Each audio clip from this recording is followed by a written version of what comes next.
So good morning everyone. So today we are going to start module number 2, that is hardware technologies.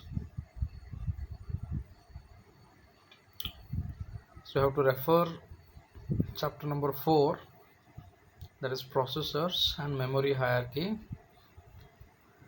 So in this chapter uh, we will discuss about modern processor technology and the supporting a memory hierarchy, and we will begin with the study of instruction set architectures, CISC and RISC. I think you have already learned in microprocessor. Again we will go through it. Then we will study the super scalar architectures, VIL, IW, super pipeline and vector processors. So first we will start with design space of processor.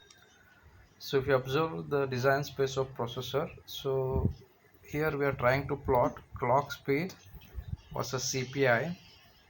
So clock speed is usually measured in terms of gigahertz, and CPI is number of clock cycles it is taking. So 6 stands for complex instruction set computer, and RISC stands for reduced instruction set computer. And if you observe here, CISC is in the upper part of the design space and RISC is at the lower part. And some of the examples of CISC, if you take, it is x86 architecture, and for RISC we can take examples like Power Series, Spark, MIPS. So we'll discuss about all these instructions. And if you observe here, so usually the CISC architectures instructions clock range from 1 to 20. And if you take the RISC architectures, so usually it will take very low clock cycles, but the clock speed is very high. And in this, at the same time, we have a vector processors, so usually it will take one clock per instruction. So that's why in, it is at the right side, and usually it will take more clock speed because we need a very high speed computers. So usually supercomputers and very high performance computers are designed, they are called as vector processors, and they are designed using RISC type of processor. And usually they will take only one clock cycle per instruction, but the speed is more. If you observe here, 2 to 3 clock cycles, and high performance, but the cost is very high for building the supercomputers. So in detail we will discuss about CISC and RISC. So what are the differences? I think you already, everyone has discussed in the computer organization subject itself. Now let us discuss with the view of design. So we'll now discuss the difference between RISC versus CISC. And so here we have two architectures, and if you observe here, we have a control in it and instruction and data path, and have a cache, main memory, and micro programmed control memory. And at the same time, RISC side, if you see here, we have a data path, and we have two caches here, instruction cache and data cache. And we have a main memory which consists of instruction as well as data, and it is hardwired control in it. So in case of CISC, we are using unified cache, means we are using same cache for instruction and data, but in case of this RISC we are using separate cache for instruction and data. And one more difference is here we are using micro programmed control memory, and here we are using hardwired control unit. Okay, so the CISC architecture with micro programmed control and unified cache, and RISC architecture with hardwire control and split instruction cache and data cache. So the major difference here is hardware control unit and microprogram, and in terms of cache also. And what is, now let us discuss about hardwired as well as microprogrammed control memory. Okay. If you observe here,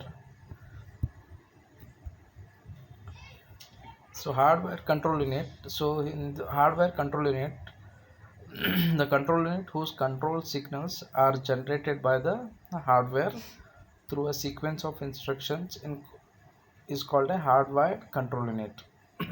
So it is signals generated by the hardware, but in microprogrammed, the control signals are generated by the data stored in the control memory, and it constitutes a program on a small scale, and it is called as a microprogrammed control unit. So it is basically a program written in the, and this is hardware controlled unit. And usually the control logic is implemented with help of gates, flip-flops and decoders.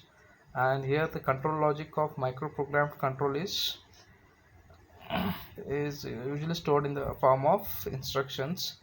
And so if any changes has to be made, we have to make wiring changes.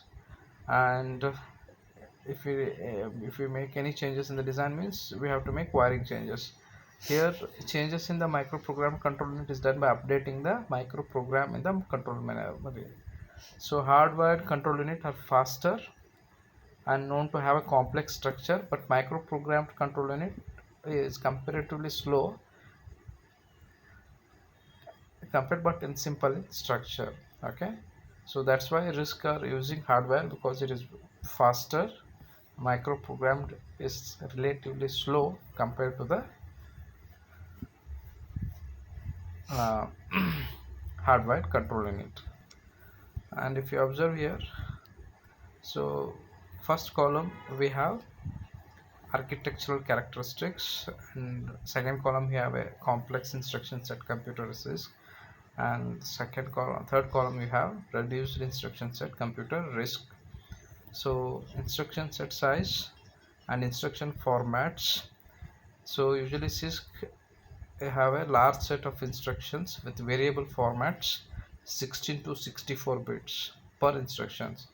Where in a reduced instruction set we have a small set of instructions with fixed 32-bit format and most register based instructions. And if you observe here, it is 32 and this is 16 to 64 bits. And addressing modes, we have 12 to 24 addressing modes. Here we have limited 3 to 5 addressing modes. And general purpose registers and cache design, if you take, we have 18 to 24 general purpose registers and unified cache, as we have discussed in the previous slide. And in this case, reduced instruction set, we have large numbers, that is 32 to 192 general purpose registers with mostly split data cache and instruction cache. And if you observe CPI, so clocks per instruction is between 2 to 15, and here one cycle for almost all instructions, and average is less than 1.5. And in CPU control, if you observe, it is micro controlled and it is hardwired without control memory.